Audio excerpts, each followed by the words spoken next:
এনেকুৱা ডাঙৰ আঁচনি 5,500 কোটি টকীয়া আঁচনি কেতিয়াও কোনো চৰকাৰে ৰূপায়ণ কৰিব পৰা নাছিল।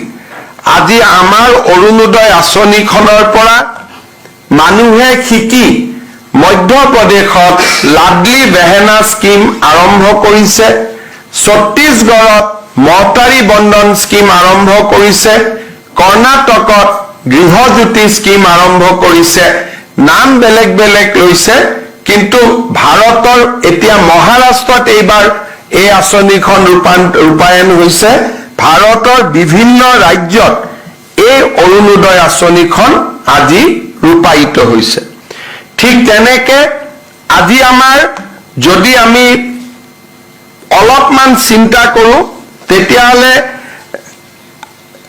ৰেচন কাৰ্ডৰ কাৰণে আমি যদি চাওঁ যে আজি আমাৰ ৰেচন কাৰ্ডত প্ৰতি কেজিত আমাৰ কিমান দাম।